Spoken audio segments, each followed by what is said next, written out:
박형준의 생각TV.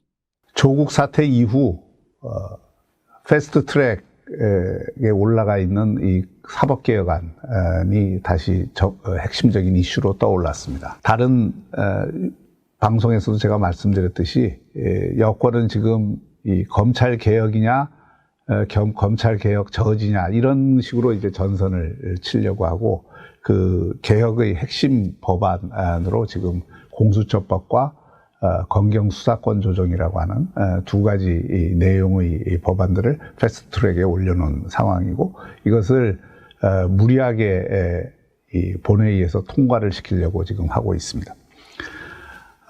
실제로 이 검찰 개혁 그 말 자체만 띄워놓으면 그게 나쁜 게 없죠. 사실 대한민국 검찰이 개혁해야 될 내용들이 상당히 있고, 그동안 무소불위의 힘을 가졌던 것도 사실이고, 또 정치적인 중립성을 제대로 유지 못한 것도 사실이고, 또 그동안 인권의 측면에서도 먼지털이식 수사, 표적 수사, 별건 수사, 또 이게 무리한 인권 침해 수사들 사례들이 많이 있기 때문에 이런 것들을 고쳐나가는 것, 이거는 넓은 의미에서의 검찰개혁 누가 반대하겠습니까? 또 그렇게 해야 되죠. 검찰에서도 자체적으로 여러 가지 어떤 개혁안들을 내놓고 실현을 해나가려고 하고 있습니다.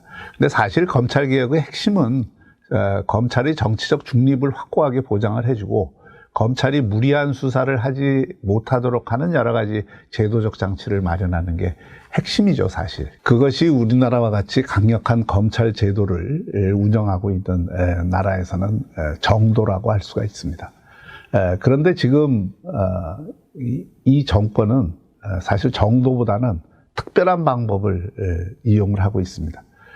두 가지죠. 공수처법과 검경수사권 조정인데, 오늘은 이 문제에 대해서 조금 더 자세히 살펴보겠습니다. 우선 이 공수처법이 더 문제가 되는데요.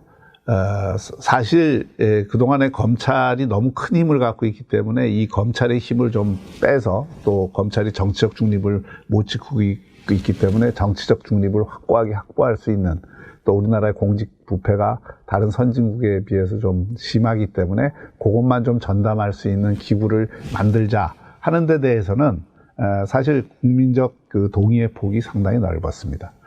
문제는 이 공수처법, 현재 패스트 트랙에 올라 있는 그 공수처법이 그런 원칙, 또 국민적인 기대에 부응하는 법이냐, 이게 문제죠. 근데 실제로 지금 올라가 있는 공수처법은 굉장히 위험한 법이다. 또 위헌적 요소도 있다. 또 이것은 어떤 면에서는 검찰 개혁이라기보다는 검찰 개악이다. 또 검찰 장악을 위한 정권의 또 다른 노림수가 있다. 이런 비판으로부터 자유롭지 못하다고 생각합니다. 하나씩 따져볼까요? 제일 중요한 게 뭐죠? 이게 이제 공직자들을 수사하는 거잖아요. 그래서 이번 법안에도 대법원장, 대법관을 비롯한 이 법원 사람들, 또 검찰의 검사들, 또 각종 고위 공직자들, 국회의원들 다 수사할 수 있게 돼 있죠. 공직자들은 하여튼 공무원들까지 포함해서 다 수사할 수 있게 돼 있는데, 경찰도 물론 마찬가지고요. 그런데 이제 기소 대상에서는 국회의원은 뺐지만, 사실 이 공직자 전체에 대해서 어마무시한 힘을 갖고 있는 기관이 됐죠. 또 이 기관에서 요구를 하면 어떤 단체나 그 조직이든 정보를 1차적으로 다 제공을 하게 돼 있어요. 그러니까 어떤 의미에서는 정보 사찰 기능도 가질 수 있는 겁니다. 수사와 기소, 그리고 정보의 기능을 다 가질 수 있는 대단히 무서운 조직이 되는 거죠. 공직자들만 한다고 해서 이 문제가 안 되는 것이 아니라 정치인들도 다 조사를 할 수가 있기 때문에, 국회의원들을. 그렇기 때문에 이것은 어떻게 보면은 이게 상당히 엄청난 권력의 자리에 있는 사람들을 그 위에서 또 통제하는 그런 기구가 될 수 있는 그런 조직이죠. 그러려면, 만약에 그런 걸 만들려면 제일 중요한 게 뭡니까? 엄격하게 정치적 중립을 갖도록 만드는 것이 필요한데, 그 정치적 중립을 전혀 유지할 수 없게끔 이 가버넌스, 다시 말하면 그 지배 체제가 만들어져 있습니다. 무슨 얘기냐면, 사실 이게 원래는 이 공수처가 대통령과 대통령 일가나 친척들 이런 거 수사까지도 이제 다 가지게 돼 있고 그게 사실은 제일 중요한 처음의 목적 중에 하나였는데 그러려면 대통령이 이 공수처장을 임명하게 하면 안 되죠. 그런데 지금 사실상 대통령이 임명하게 돼 있습니다. 지금 이 공수처장은 3년의 임기를 갖고 있고 임기가 보장이 되죠. 검찰총장이 2년인데 공수처장은 3년의 임기를 보장받으니까 정말 아무도 노타치 할 수 있는 그런 그 기구이고 또 그런 조직인데 이걸 누가 임명하게 되느냐? 결국 7명의 추천위원회에서 임명을 한다 그러지만 이 추천위원회가 어떻게 구성되어 있냐면 법무부 장관, 법원행정처장, 변협회장 이게 아주 재미있는 사항이 있는데요. 대통령이 소속한 정당 또는 대통령이 소속한 적이 있는 정당이 추천하는 사람이 또 한 명 들어가게 돼 있어요. 그러니까 이게 무슨 얘기냐?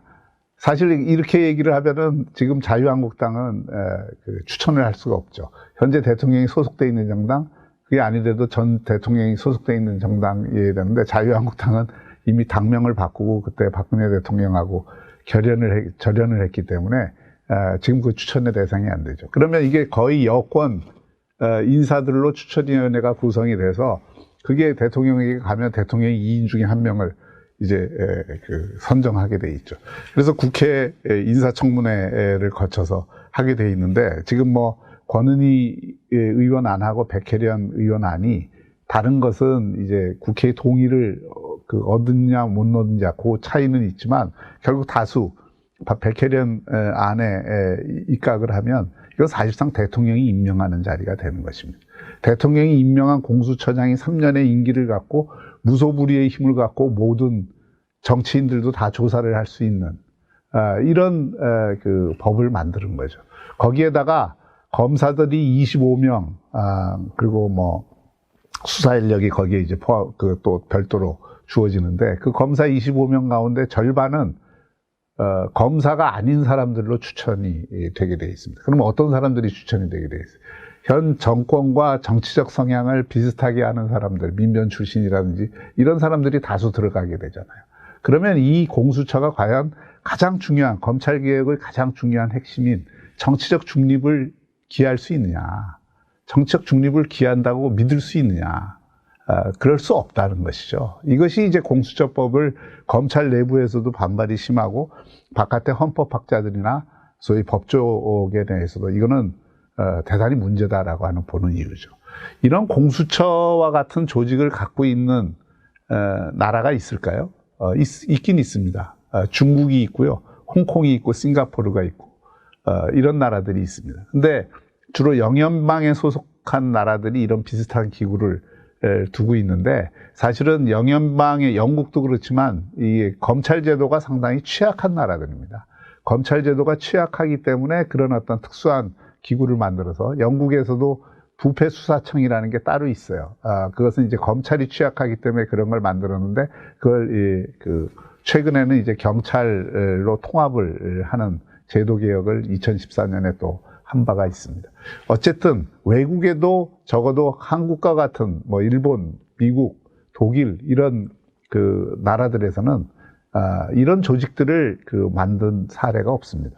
검찰이 제대로 정치적 중립을 유지하면서 제대로 검찰권을 발휘를 하면 되는 것이죠. 또 잘못된 인권수사, 반인권적인 수사 관행이나 이런 것들은 그거 고쳐나가면 되는데 별도의 조직을 만든다면 그 별도의 조직이 꼭 필요한 이유와 또 거기에 맞는 적합한 기능 이런 것이 있어야 되는데 그게 아닌 상태에서 이렇게 거대한 힘을 갖는 또 하나의 검찰청을 만드는 거죠. 대통령의 검찰청을 만드는 겁니다, 사실상.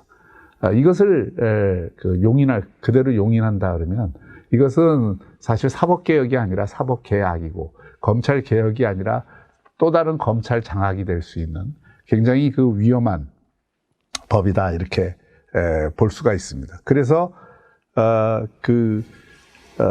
공수처의 정치적 중립성을 보장할 수 있는 확고한 방안이 없는 상태에서 이 패스트 트랙에 올라가 있던 법을 그대로 그냥 통과시켜서 이걸 제도화한다는 것은 대단히 위험한 일이고 만약에 이것이 지금이야 이 정권에게 유리한 또 제도가 될 수 있지만 정권이 바뀐다 그러면 또 그 정권이 이 공수처를 이용하지 않겠어요? 조금 아까 말씀드렸듯이 이 공수처하고 비슷한 기구를 갖고 있는 데가 홍콩, 싱가포르, 중국 같은 데인데요. 홍콩에 염정공사라는 게 있고요. 싱가포르에는 탐호조사국이라는 게 있습니다.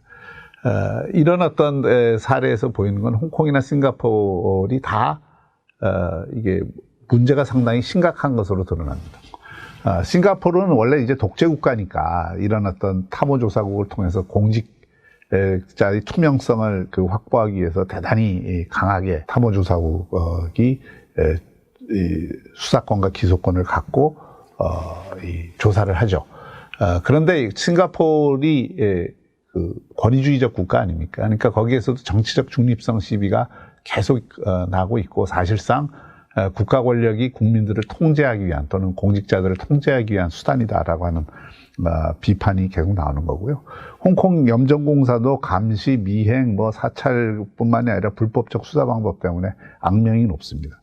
사실 지금 우리나라 공수처가 이대로 통과된다면 제일 비슷한 조직이 중국의 국가감찰위원회죠. 국가감찰위원회에서 공직자들을 뒷조사를 해서 문제가 있는 부패 공직자들을 찾아내고 벌을 주는데 이것이 사실은 중국 공산당 독재의 하나의 도구로서 쓰이는 기구입니다. 우리 같은 민주 국가에서 또 강력한 검찰 제도를 두고 있는 나라에서 이 공수처를 우리가 꼭 권위주의 국가들에서 하고 있는 방식으로 따를 이유는 없는 것이죠. 검찰을 검찰답게 그리고 검찰개혁을 정도를 통해서 하는 것. 그건 뭐겠습니까? 결국 검찰총장에 대한 인사권을 대통령이 일방적으로 하지 않고 그것을 정말 중립적인 검찰총장 추천위원회를 통해서 한다든지 또 그리고 현재 검찰이 하고 있는 여러 가지 수사 관행이라든지 이런 문제들을 제도적으로 고쳐나가는. 그리고 이번에 검찰이나 법무부에서 내놓고 있는 안들 가운데서는 합리적인 내용들도 상당히 있으니까 그런 것들은 얼마든지 여야 합의로 추진해 나갈 수 있을 것입니다. 그 다음에 제일 중요한 것 중에 하나가 이게 검경수사권인데요. 이 검경수사권 문제는 지금 경찰의 수사권을 좀 확대하고 검찰의 수사권을 좀 약화시켜야 된다라고 하는 데에는 아마 큰 이의가 없을 겁니다. 문제는 경찰이 수사 완결권을 과연 갖는 것이 바람직한가? 다시 말하면 검찰의 수사지휘권을 일부라도 없애는 것이 바람직한가? 이것은 사실 독일이나 프랑스나 일본 어떤 경우에도 수사지휘권을 검찰이 내놓고 있지는 않습니다. 왜냐하면 여러 가지 이유가 있겠습니다만 우리 같은 경우에도 경찰이 수사권을 좀 더 가져야 된다는 데는 동의를 한다 하더라도 경찰이 사실 그걸 완전히 수사 완결권까지 갖게 되면 그로 인해서 현재의 경찰이 사실 여러 가지 어떤 현장 지역의 현장과 상당히 결합이 돼 있지 않습니까? 그러니까 그런 면에서 사실은 경찰이 이 여러 가지 형태로 새로운 비위 문제를 낳을 소지들이 분명히 있는 거죠. 다시 말하면 견제와 감시 장치가 없어질 경우에 과연 지금도 공무원 비리 가운데 거의 40% 이상이 경찰 비리거든요.